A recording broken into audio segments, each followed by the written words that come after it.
Item ಯಾವುದೇ ಇರಲಿ try ಮಾಡಿ ಆಚಿ ಚಿಕನ್ ಮಸಾಲಾ.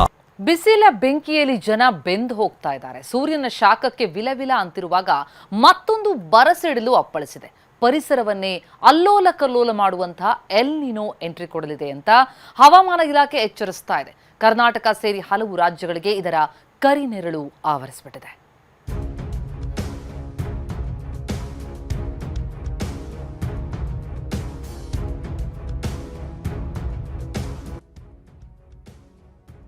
ಬಿಸಿಲು ಬೆಂಕಿಯಂತೆ ಸುಡ್ತಾ ಇದೆ. ಸೂರ್ಯ ಜ್ವಾಲೆಯಾಗಿ ಉರಿತಾ ಇದ್ದಾನೆ. ರಣ ಬಿಸಿಲ ಆರ್ಭಟಕ್ಕೆ ಜನ ಬೆಂದು ಹೋಗ್ತಿರುವಾಗಲೇ ಹವಾಮಾನ ಇಲಾಖೆ ಮತ್ತೊಂದು ಆಘಾತಕಾರಿ ಸುದ್ದಿ ನೀಡಿದೆ.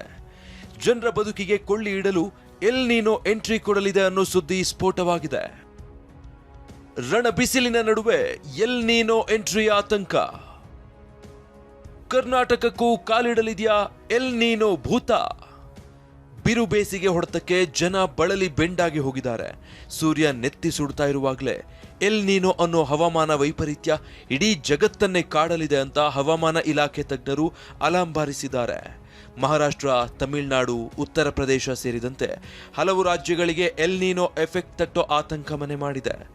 ಅಷ್ಟಕ್ಕೂ ಆಘಾತಕಾರಿ ಎಲ್ ನೀನೋ ಅಂದ್ರೇನು, ಕರ್ನಾಟಕದ ಮೇಲೆ ಇದು ಹೇಗೆ ಪರಿಣಾಮ ಬೀರುತ್ತೆ ಅನ್ನೋದನ್ನ ನೋಡೋದಾದ್ರೆ, ಎಲ್ ನೀನೋ ಅಂದ್ರೆ ಹವಾಮಾನ ವೈಪರೀತ್ಯ ಎನ್ನಲಾಗಿದೆ. ಇದು ಪೆಸಿಫಿಕ್ ಸಾಗರದ ಮೇಲ್ಮೈ ಉಷ್ಣಾಂಶವನ್ನ ಏರಿಕೆ ಮಾಡುತ್ತೆ. ವಾತಾವರಣದಲ್ಲಿ ಏಕಾಏಕಿ ತೇವಾಂಶ ಕಡಿಮೆಯಾಗಿ ಗಂಭೀರ ಸಮಸ್ಯೆ ಎದುರಾಗುತ್ತೆ. ಗಾಳಿಯ ದಿಕ್ಕು ಬದಲಾಗಿ ಹವಾಮಾನ ವೈಪರೀತ್ಯ ಆಗಲಿದೆ. ಮುಂಗಾರು ಮಳೆಯ ಮೇಲೆ ಕರಿನೆರಳು ಆವರಿಸಲಿದೆ. ಮಳೆ ಕಡಿಮೆಯಾಗಿ ಉಷ್ಣಾಂಶ ಮತ್ತಷ್ಟು ಹೆಚ್ಚಾಗುತ್ತೆ. ಉಷ್ಣಾಂಶ ಹೆಚ್ಚಾದ್ರೆ ತೀವ್ರ ಬರಗಾಲದಂತಹ ಸ್ಥಿತಿ ಕಾಡಲಿದೆ.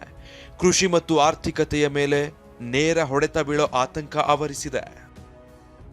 ಮುಂಗಾರು ಮಳೆ ಕೊರತೆ ಆತಂಕ, ಕೃಷಿಗೂ ಹೊಡೆತ.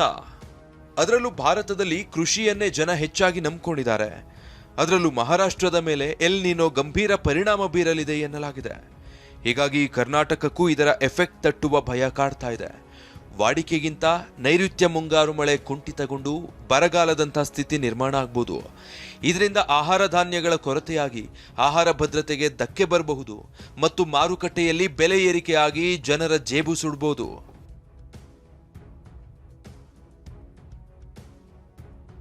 ಮಹಾರಾಷ್ಟ್ರದ ಮೇಲೆ ಎಲ್ ನೀನೋ ಪರಿಣಾಮ ಬೀರೋ ಸಾಧ್ಯತೆ ಇರೋದ್ರಿಂದ ಮಹಾರಾಷ್ಟ್ರ ಸಿಎಂ ದೇವೇಂದ್ರ ಫಡ್ನವೀಸ್ ಅಧಿಕಾರಿಗಳ ಜೊತೆ ಸಭೆ ಮಾಡಿದ್ದಾರೆ.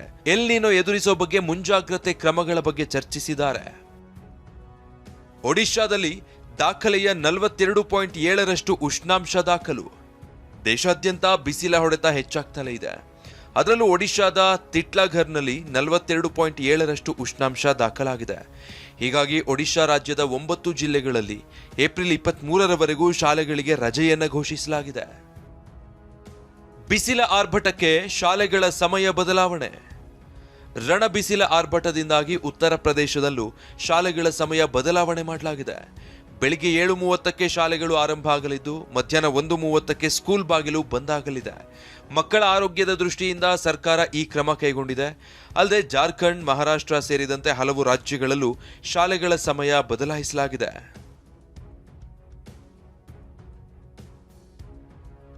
ಒಂದ್ ಕಡೆ ಸೂರ್ಯ ಜನರ ನೆತ್ತಿ ಸುಡ್ತಿದ್ದಾನೆ. ನೆಲ ಅಗ್ನಿಕುಂಡವಾಗಿ ಬದಲಾಗಿದೆ. ಬಿಸಿಲಿನ ತಾಪದಲ್ಲಿ ಬೆಂದು ಹೋಗ್ತಾ ಇರುವಾಗಲೇ ಎಲ್ ನೀನೋ ಅನ್ನೋ ಹವಾಮಾನ ವೈಪರೀತ್ಯ ಕಾಡಲಿದೆ ಅನ್ನೋ ಸುದ್ದಿ ಎಲ್ಲರನ್ನೂ ಮತ್ತಷ್ಟು ಆತಂಕಕ್ಕೆ ದೂಡಿದೆ. Bureau report, TV9.